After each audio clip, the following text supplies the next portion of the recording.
quelquefois. Bon, j'ai préparé un petit discours que je vais vous citer, un petit mot, et ensuite on fera un petit cours qui durera une demi-heure, trois quarts d'heure, essentiellement consacré au randori, l'expression du judo de Thomas. Et on finira par un apéritif convivial, d'accord? Bon. Alors, avant d'entamer mes félicitations, je voudrais expliquer comment Thomas a pu en arriver là et l'importance accordée au grade au niveau du judo. Donc Thomas, qui est mon frère, a commencé le judo à 5 ans, suivant les traces de son père Roland, qui est ici présent là, et de moi-même, son frère. Il a obtenu sa ceinture noire à 16 ans. Il est aussi devenu sapeur-pompier volontaire à 16 ans. Il a obtenu son deuxième dan à 18 ans et le certificat professionnel professeur d'arts martiaux cette même année. Parallèlement, depuis ce temps-là, depuis qu'il est jeune, il a pratiqué la compétition. Il est devenu arbitre régional en judo. Et il a ainsi pu bénéficier et s'exprimer à travers les différentes facettes du judo. Donc ce que je vous ai toujours dit, en pratiquant, en essayant un peu toutes les facettes du judo, on arrive un petit peu à s'exprimer plus facilement. Donc ces années d'expérience, de remise en question et cette passion du judo l'ont poussé à mettre à profit ses qualités dans l'enseignement en me remplaçant régulièrement et en développant son premier club qu'il a pris cette année à 5 hommes. Il a 45 adhérents et qu'il est en train de développer. Bon, je n'oublierai pas de raconter et de mesurer mon attitude envers mon petit frère en le poussant, l'encourageant et en lui rappelant souvent que nous sommes maîtres de sa vie et doivent savoir se remettre en question pour avancer et progresser, ce que j'ai le sentiment il arrive à bien faire depuis quelques temps. Je pense que ce troisième dan est porteur et encourageant pour toi, mon frère, car tu mesures le travail fait et accompli depuis de nombreuses années. Passer ces grades, faire de la formation, se remettre en question, fait partie intégrante de l'enseignement judo et pluridisciplinaire. Continue ainsi.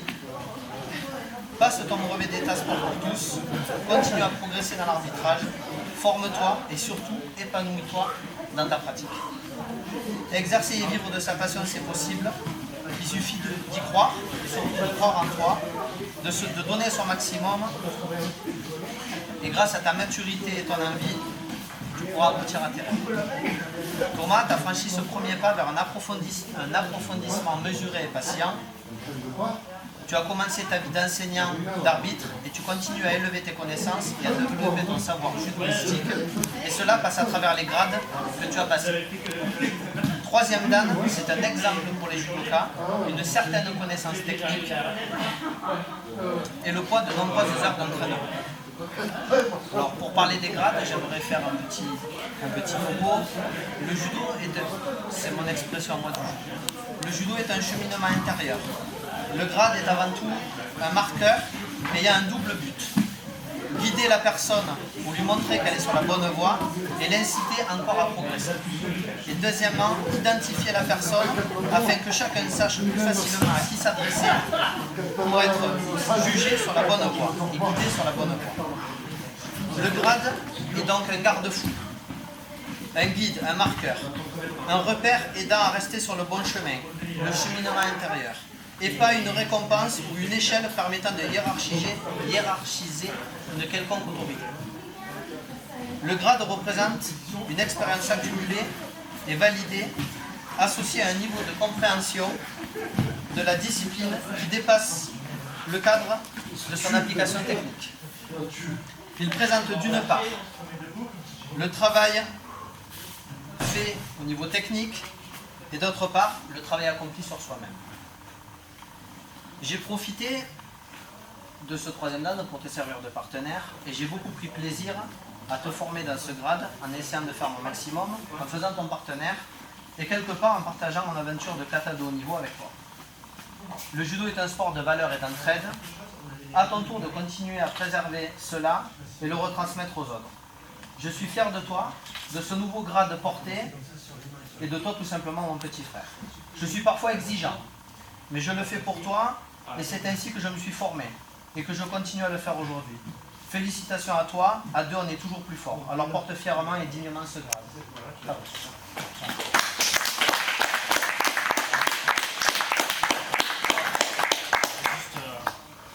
Moi aussi j'ai répondu. aussi j'ai écrit un petit quelque chose pour changer un peu les habitudes. Donc du coup, je tiens pour commencer déjà à tous vous remercier de votre présence pour cette cérémonie. Donc c'est avec fierté qu'aujourd'hui je me vois remettre ce 3e dan. Il est vrai que le chemin a été long et difficile, autant en kata qu'en compétition. Mais je pense que si aujourd'hui j'ai réussi cette échéance, ce n'est pas uniquement grâce à mon travail. Sur une cérémonie, on félicite souvent l'élève nouveau promu, mais on en oublie souvent de féliciter la base de cette réussite. Aujourd'hui, cette réussite, c'est grâce à Fabrice, qui en plus d'être un frère exceptionnel et bourré de qualité, il est un professeur extraordinaire. Et je pense que personne ici ne me dira le contraire. Il a su me pousser à réussir, m'a appris et m'a aidé à faire ce judo. J'ai également cette fierté d'avoir eu Fabrice comme partenaire et je vous laisse imaginer la chance que j'ai pu avoir de passer mes katas avec cet athlète champion de France. Alors cette cérémonie n'est pas uniquement là pour célébrer mon grade, mais elle est aussi là pour féliciter Fabrice, ce professeur présent et dévoué.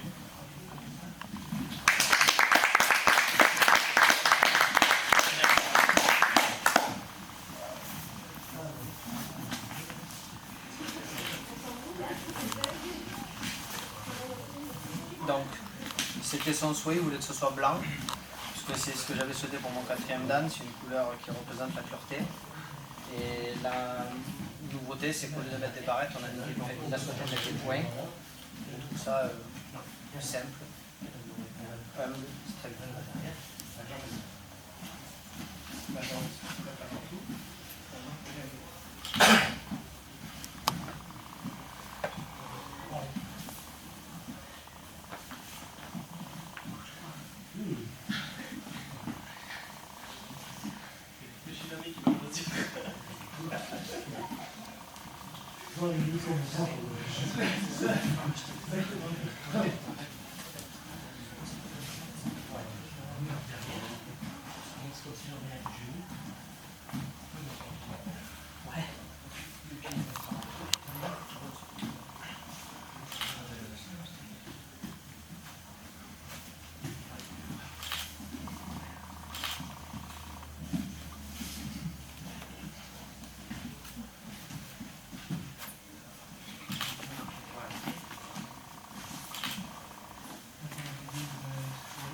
Merci à vous.